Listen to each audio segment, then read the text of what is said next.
ba kayong ibuwis ang inyong buhay para kay VP Sara Duterte? Dahil ako, willing akong ibiwis ang aking buhay.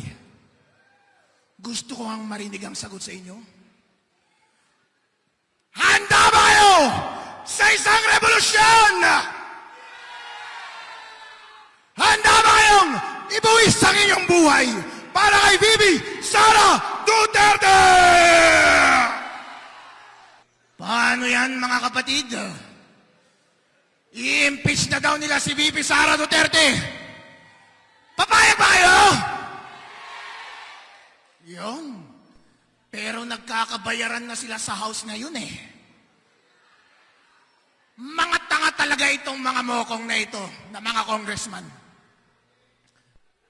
Alam naman nila na kapag natuloy yung impeachment trial, at bago magtapos yung impeachment trial, by legal strategy, pwedeng mag-resign si VP Sara Duterte.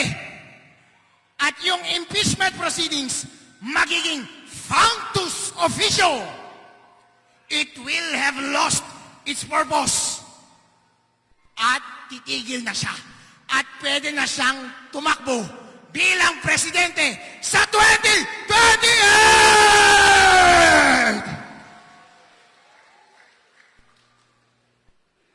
Kaya ang tanging dahilan lamang kung boboto itong mga congressman na ito sa Monday para ipasa yung articles of impeachment para sa Senate ay dahil nabigyan sila ng pera.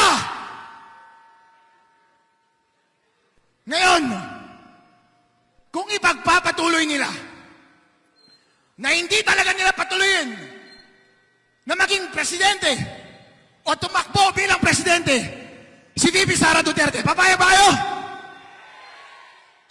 Papayag ba kayo na mamuno sa atin ay yung mga kurap na mga nasa Kongreso? So anong gagawin ninyo? Demokrasya na natin ang nakataya. Ang essence ng demokrasya natin ay taong bayan ang mamimili ng mamumuno sa kanya. Pero kapag pinigilan tayo ng iilan lamang na miyembro ng House at Senate at puro kurap pa, papayag ba kayo? Ano ang solusyon?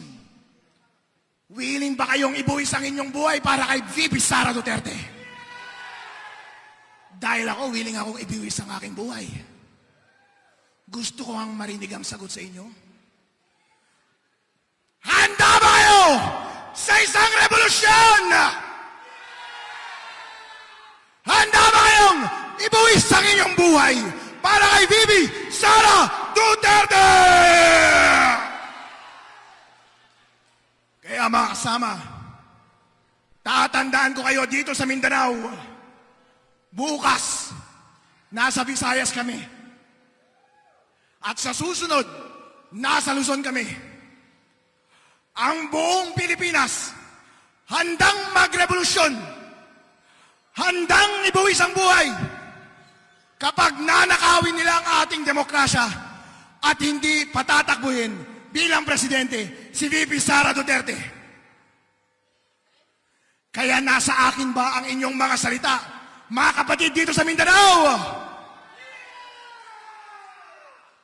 Excited na ba kayong maging presidente si VP Sara Duterte? Wow! Yeah, buddy. I love you. Willing ba kayong ibuwis ang inyong buhay para kay VP Sara Duterte? Dahil ako, willing akong ibiwis ang aking buhay. Gusto ko ang marinig ang sagot sa inyo. Handa ba kayo sa isang revolusyon? Handa ba kayong ibuwis ang inyong buhay para kay VP Sara Duterte? Paano yan, mga kapatid? I-impeach na daw nila si VP Sara Duterte. Papayag ba kayo? Yun. Pero nagkakabayaran na sila sa House ngayon eh. Mga tanga talaga itong mga mokong na ito, na mga congressman. Alam naman nila na kapag natuloy yung impeachment trial, at bago magtapos yung impeachment trial, by legal strategy, pwedeng mag-resign si VP Sara Duterte. At yung impeachment proceedings, magiging functus officio. It will have lost its purpose. At titigil na siya. At pwede na siyang tumakbo bilang presidente sa 2028! Kaya ang tanging dahilan lamang kung boboto itong mga congressman na ito sa Monday para ipasa yung articles of impeachment para sa Senate ay dahil nabigyan sila ng pera. Ngayon, kung ipagpapatuloy nila na hindi talaga nila patuloyin na maging presidente o tumakbo bilang presidente si VP Sara Duterte, papayag ba kayo? Papayag ba kayo na mamuno sa atin ay yung mga kurap na mga nasa Kongreso? So anong gagawin ninyo? Demokrasya na natin ang nakataya. Ang essence ng demokrasya natin ay taong bayan ang mamimili ng mamumuno sa kanya. Pero kapag pinigilan tayo ng iilan lamang na miyembro ng House at Senate at puro kurap pa, papayag ba kayo? Ano ang solusyon? Willing ba kayong ibuwis ang inyong buhay para kay VP Sara Duterte? Dahil ako, willing akong ibiwis ang aking buhay. Gusto ko ang marinig ang sagot sa inyo. Handa ba kayo sa isang revolusyon? Handa ba kayong ibuwis ang inyong buhay para kay VP Sara Duterte? Kaya mga kasama, tatandaan ko kayo dito sa Mindanao. Bukas, nasa Visayas kami. At sa susunod, nasa Luzon kami.